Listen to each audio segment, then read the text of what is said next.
ಭದ್ರಾವತಿಯಲ್ಲಿ ಹಿರಿಯ ದಂಪತಿ ಶವವಾಗಿ ಪತ್ತೆಯಾದಂತ ಪ್ರಕರಣ.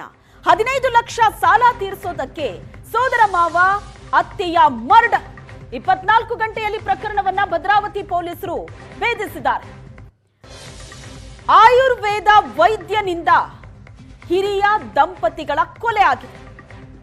ತಂಗಿ ಮಗನಿಂದ ಚಿಕಿತ್ಸೆ ಪಡಿತಾ ಇದ್ದ ಚಂದ್ರಪ್ಪ ಮತ್ತು ಜಯಮ್ಮ ಆಯುರ್ವೇದ ವೈದ್ಯನಾಗಿ ಕೆಲಸ ಮಾಡ್ತಾ ಇದ್ದ ಈ ಮಲ್ಲೇಶ್ ಅತ್ತೆ ಮಾವನ ಒಡವೆ ಮೇಲೆ ಕಣ್ಣಿಟ್ಟು ಇಬ್ಬರ ಮರ್ಡರ್ ಮಾಡಿರೋದು.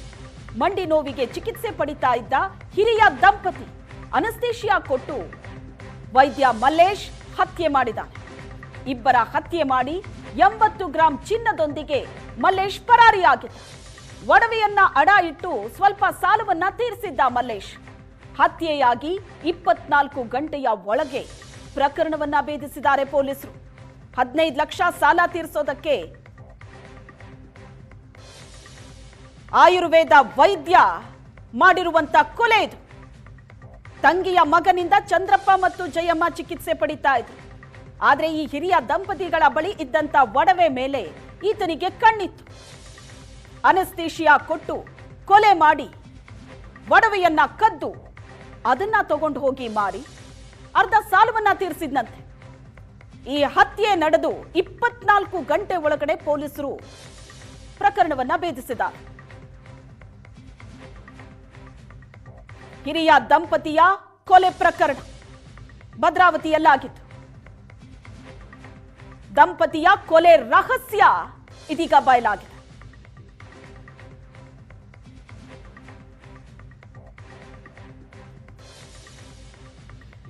ಅತ್ತೆ ಮಾವನ ಒಡವೆ ಮೇಲೆ ಈತನಿಗೆ ಕಣ್ಣಿತ್ತು.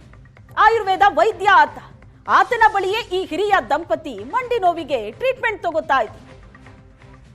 ಪ್ರತಿದಿನ ಹೋಗಿ ಬಂದು ಮಾಡ್ತಾ ಇದ್ದ. ಈ ದಂಪತಿ ಬಳಿ ಇದ್ದಂತ ಒಡವೆ ಮೇಲೆ ಈತನಿಗೆ ಕಣ್ಣಿತ್ತು.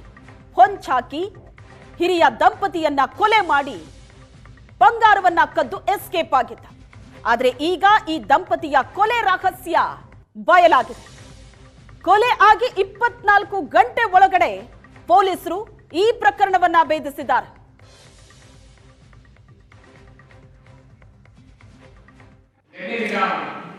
ಎರಡು ಶವಗಳು ಮನೆ ಒಳಗೆ ಪತ್ತೆ ಆಗ್ತವೆ. ಆ ಎರಡು ಶವಗಳು ಬಂದ್ಬಿಟ್ಟು ಚಂದ್ರಪ್ಪ 78 ವರ್ಷ ಮತ್ತೆ ಜಯಮ್ಮ 75 ವರ್ಷ. ಇವರಿಬ್ಬರು ನಮಗೆ ಮೃತದೇಹಗಳು ಅವರವರ ರೂಮ್ಗಳು ಪ್ರತ್ಯೇಕವಾಗಿ ಮಲಗಿರುವ ಸ್ಥಿತಿಯಲ್ಲಿ ನಮಗೆ ಈ ಶವ ಸಿಗುತ್ತೆ.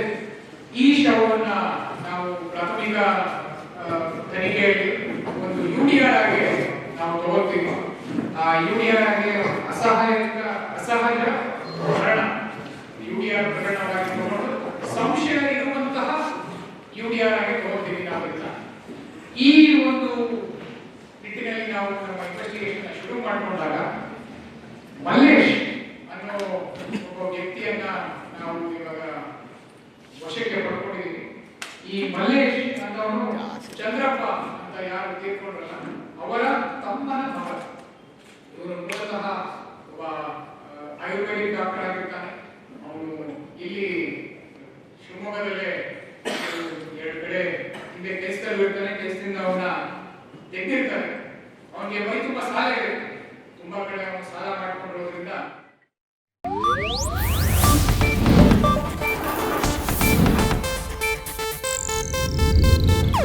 ಇದು ಏಷ್ಯಾನೆಟ್ ನ್ಯೂಸ್ ನೆಟ್ವರ್ಕ್ ಪ್ರಸ್ತುತಿ.